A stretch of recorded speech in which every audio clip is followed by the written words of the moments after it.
श्री राग महल्ला पहला। सासंग जी 56 अंग का दूसरा शब्द। धन धन श्री गुरु नानक देव जी महाराज कृपा कर रहे हैं। श्री गुरु ग्रंथ साहिब महाराज जी के अंदर खजाने भरपूर हैं। आज के खजाने में महाराज बहुत ही प्यारा हीरा मोती बहुत ही प्यार से समझा रहे हैं।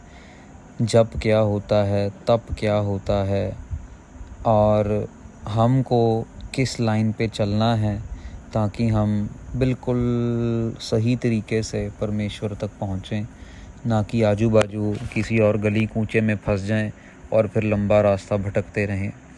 जप तप संजम साधिय तीरथ कीचै वास। गुरु नानक देव जी महाराज के पास कुछ संगत आती है, उनमें एक महात्मा भी आते हैं और महाराज के पास जो कुछ संगत आती है तो महाराज को बता रहे हैं ये महाराज ये साधु महात्मा आए हैं, बड़े जपी हैं, बड़े तपी हैं, तो उनके लिए और संगत को ज्ञान देने के लिए महाराज ये शब्द बड़े प्यार से उच्चारण करते हैं। साध संगत जी महाराज कह रहे हैं जप तप संजम साधिय। साध संगत जी जप जो है ना वो एक समझ लीजिए एक तरीके की बंदगी का ही नाम है, पर ये जो जप है ना ये किसी न किसी मंशा के साथ किया जाता है, ये निष्काम भावना के साथ नहीं किया जाता। तो मान लीजिए किसी का नुकसान करना, आपको पता है कि 3 तरीके के लोग हैं दुनिया में, राजसी लोग, तामसी लोग और सांतकी लोग। तो राज को प्राप्त करने वाले, लड़ाई झगड़ा करने वाले, अब कोई जंग लगने वाली है तो जंग लगने वाला राजा जब जाएगा तो यही अरदास करेगा, प्रार्थना करेगा कि मैं जंग जीत के आऊँ। तो ऐसे अरदास करने के लिए, ऐसा जाप करने के लिए राजसी जाप कहलाता है साध संगत जी। इसी तरह तामसी जाप, जैसे राक्षस आदि वृत्ति वाले लोग जो हैं वो जो जाप करते हैं वो हमेशा उनके मन में कोई ना कोई शैतानियत घुसी होती है, तो वो तामसी जाप करते हैं। ऐसे ही शांत की जो अपने आप को शांत करने के लिए जाप करते हैं, जो अपने मन को शांत करने के लिए जाप करते हैं, उसको शांत की जाप कहते हैं। जाप जप के मीनिंग हो गई है। अब आ गया तप, अगला अक्षर। तप साध संगत जी अपने आप को तपस्या के प्रति, तपस्या के राही परमात्मा को प्राप्त करने की कोशिश करना। जैसे आप समझ लीजिए कि भूखे रहना, जैसे कोई व्रत वगैरह रखते हैं, मौन धारण कर लेना, मुंह से बोलना नहीं अपने आप को, ऐसे ऐसे तप करना। पानी के अंदर खड़े होकर तपस्या करनी, बरसात के अंदर खड़े होकर तपस्या करनी, गर्मी के मौसम के अंदर अंगारों के ऊपर बैठ जाना, तपस्या करनी। तो शरीर के तल के ऊपर अपने आप को कह लो कि तकलीफ़ दे के परमेश्वर को खुश करने के लिए ये तपस्या जो है ये शुरुआत हुई संजम। अब कई लोग संजम करते हैं, कम बोलते हैं, कम खाते हैं, कपड़े भी कम डालते हैं, कई लोग तो बिल्कुल नंगे घूमते हैं, आपने देखा होगा जैन मत के अंदर। तो संजम रखना अपने आप को, लोक लज्जा का संजम रखना, दुनिया क्या कहेगी, ये क्या कहेगा, वो क्या कहेगा। योग के राही अपने आप को, योग से, योग विद्या से अपने आप को संयम में रखना। तो महाराज कह रहे हैं जप तप संजम साधिय, इन सब की साधना करनी, इन सब तरीकों से साधना करनी, अपने आप को साधना। तीर्थ कीचै वास, बड़े बड़े तीर्थ स्थानों में जाके रहना, जाके अपना वास करना, वहाँ पे किसी ने बंदगी की, किसी ने भक्ति की, वास करना वहाँ पे जाके।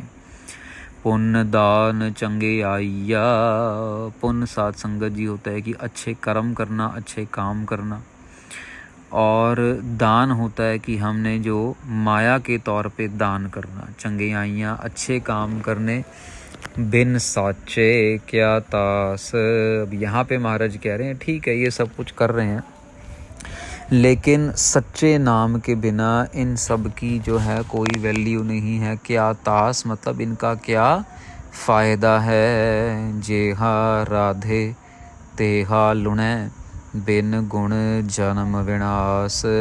महाराज कहते हैं जैसे जैसे बीज बोएंगे वैसे वैसे फसल उगेगी। बिन गुण जन्म विनाश, अच्छे गुणों के बिना, सच बोलने के गुणों के बिना, या अपनी आप को वाक्य में ही अपने मन को साध लेना काम से, क्रोध से, धोखे से और झूठ बोलने से साध लेना, ऐसे गुणों के बिना जो है जन्म विनाश, जन्म जो है व्यर्थ हो जाता है। साध संगत जी ऐसे ही ना एक साखी आती है इतिहास में भगत पीपा जी की, गुरबाणी में उनके शब्द भी आए हैं। भगत पीपा जी बहुत बड़े राजे होते हैं अपने समय के, और भगत पीपा जी जो हैं देवी की भक्ति करते होते हैं। तो एक दिन किसी महात्मा से मिलने का मौका मिलता है और महात्मा इनको बोलते हैं कि और सब कुछ ठीक है, क्या है, कैसा है। तो ये कहते हैं कि हम तो देवी की उपासना करते हैं, उनको स्मरण करते हैं। तो महाराज कहते हैं कि फिर क्या लेना है देवी से। तो कहते हैं हमें तो मुक्ति, महात्मा की संगत करते करते ये पता लग जाता है कि जीवन का उद्देश्य मुक्ति है। तो कहते हैं हम तो देवी से ही मुक्ति लेंगे। महात्मा कहते हैं बहुत अच्छी बात है, जाओ आप देवी जी से मुक्ति ले लो। जाते हैं, मंदिर में बैठ जाते हैं, सारा दिन सारी रात बैठे रहते हैं, देवी को याद करते रहते हैं। जब देवी को याद करते हैं तो देवी जी प्रकट होते हैं और प्रकट होके कहते हैं हाँ जी राजन, मांगो क्या मांगते हो। तो ये राजा पीपा ये उस समय कहते हैं देवी जी मुझे मुक्ति दो। तो देवी जी कहते हैं ऐसा है, देखो कुछ खजाना चाहिए, खाना पीना चाहिए, नौकर चाकर चाहिए, फौज चाहिए, जो चाहिए मांग लो, पर मुक्ति नहीं हम दे सकते। इस बारे में जो है शब्द गुरबाणी में भी आता है कि जब भगत पीपा जी के बारे में भगत नामदेव जी बोल रहे हैं भगत पीपा जी के बारे में कि जब मुक्ति का टाइम आया तो देवी कुछ नहीं कर पाई, उसने हाथ खड़े कर लिए। ये साखी समझ लीजिए गुरु ग्रंथ साहिब जी में आई हुई है। तो भगत पीपा जी कहते हैं भाई आप नहीं दे सकते तो फिर कैसे मिलेगी मुक्ति, कैसे मिलेगी। तो फिर देवी जी कहते हैं कि ये तो साध संगत में मिलेगी आपको मुक्ति, ये तो नाम जप के मिलेगी। तो फिर ये भगत पीपा जी उसी महापुरुष के पास वापस आके और अपना कल्याण करते हैं, नाम जपते हैं और महाराज को कह लो कि प्रगट करके उनसे खुशी लेके और उनमें एकमेक होते हैं। तो महाराज यहाँ पे क्या कह रहे हैं गुरु नानक देव जी कि जैसा फल बीजेंगे वैसा ही है। फल तो हम बीज तो हम लगा रहे हैं करेले का और हम एक्सपेक्ट कर रहे हैं कि भैया निकले सेब, ऐसा तो हो नहीं सकता। तो हम जैसा जैसा बीज बोएंगे वैसा वैसा ही फल निकलेगा। मुंधे गुण दासी सुख होए। महाराज कहते हैं जो गुणों की दास बन जाते हैं ना, अच्छे अच्छे गुणों को अपने कह लो कि झोली में डलवाना शुरू कर देते हैं, वो हैं साध संगत जी जिनको सुख मिलता है। अवगुण त्याग समाइय गुरमत पूरा सोए रहाओ। महाराज कहते हैं अवगुणों को त्याग के गुरमत के द्वारा उस पूरे को अपने अंदर समाना है। अब गुरमति तो साध संगत जी हम लोग एक्सेप्ट नहीं कर पाते हैं। प्रॉब्लम तो यही है कि हम लोग गुरमत के आगे झुकते नहीं हैं। जहाँ तक तो हमें अच्छी लगती है हम फॉलो कर लेते हैं और जहाँ पे हमें अच्छी नहीं लगती हम पीछे हट जाते हैं। जब तक अमृत वेला हुआ उठ नहीं जाता, चलो 8 बजे 9 बजे उठ के बाणी पढ़ ली, नित्यनेम कर लिया, अपने आप को मोल्ड नहीं कर पाए, चलो कोई नहीं, फिर हम ऐसी दलीलें देंगे और ये सारे समय है कि जैसे ही होते हैं, जब मर्जी पाठ कर लो, जब मर्जी उठ जाओ। अभी गुरु नानक देव जी महाराज ने तो ऐसे ही इतनी गुरबाणी लिख दी कि अमृत वेले की कितनी महत्वता है। नहीं, दूसरी तरफ हम लोग जाप तो करेंगे गुरु तेग बहादुर जी महाराज का, धन गुरु तेग बहादुर महाराज, धन गुरु तेग बहादुर महाराज। और जब समा आएगा प्रैक्टिकल इम्प्लीकेशन का तो लोगों के पैरों में माथा टेक टेक के और ऐसे ऐसे कर्म कांड करेंगे कि बोला भी जाना मुश्किल है साध संगत जी कि मतलब श्रद्धा भावना कर। अगर गुरु तेग बहादुर महाराज ने कुछ सपने में आके कुछ बोल दिया या कुछ इशारा दे दिया या किसी के नहीं बता दिया तो वो मानने को हम तैयार नहीं होते। हम ऐसे कह लो कि दकियानूसी ख्यालों से अपने आप को भर रहे हैं जिसकी वजह से हमारे सामने हीरे मोती पड़े हुए भी सब व्यर्थ होते चले जा रहे हैं, क्योंकि हम गुरमत को फॉलो नहीं करना चाहते। हम लोग जब शादी आ जाएगी तो ऐन पूरा सज सवर के ये, तो उस टाइम हम कोई फ़िक्र नहीं करेंगे अपने बालों के ऊपर, ऐसे प्रेस व्रेस भी लगवाएंगे, बड़े बड़े ब्यूटी पार्लर जाएंगे। उस समय गुरमत कहाँ जाती है। महाराज तो कह रहे हैं कि भैया ये शरीर नाशवान है, ये शरीर के ऊपर अपना समय ज़ाया नहीं करना। पर हम ऐन फ़ोटो में खिंचवाएंगे, वीडियो बनवाएंगे, बड़े सज धज के सवर के अपने आप को ऐसे बनाएंगे जैसे हमसे सुंदर कोई है ही नहीं पूरी दुनिया में। लेकिन जो अंदर की मैल है उसकी फ़ोटो नहीं खींचते। जो अंदर हमारे इतनी कालक भरी हुई है, भरती जा रही है, अहंकार की कालक भरती जा रही है, वो हम नहीं खींचते। साध संगत जी, यही डिफरेंस है गुरमत और मनमत के अंदर, जो हमें समझना है। जितना जाप करते चले जाएंगे ये मनमत ख़त्म होती चली जाएगी और गुरमत आती चली जाएगी। वण राशि व्यापारिया तक्के कुंडाचार।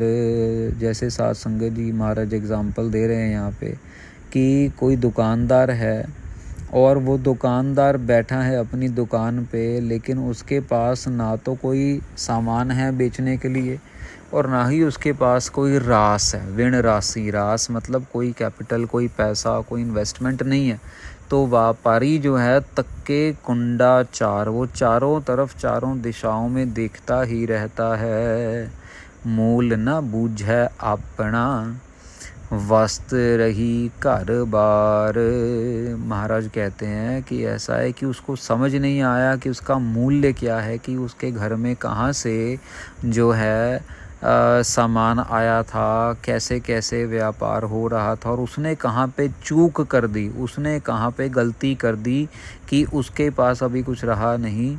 महाराज कह रहे हैं कि वस्त रही घर बार। महाराज कहते हैं जो एक्चुअल वस्तु है वो तो घर के अंदर ही है। अब यहाँ पे महाराज मन की बात कर रहे हैं कि हम लोग व्यापारी हैं और हमारे मन के अंदर हम झांक के नहीं देख रहे कि कितनी कीमती वस्तु है। घर के बाहर ज़रूर देख रहे हैं कि मेरे पास ये भी आ जाए, वो भी आ जाए, यहाँ भी आ जाए, वहाँ भी आ जाए।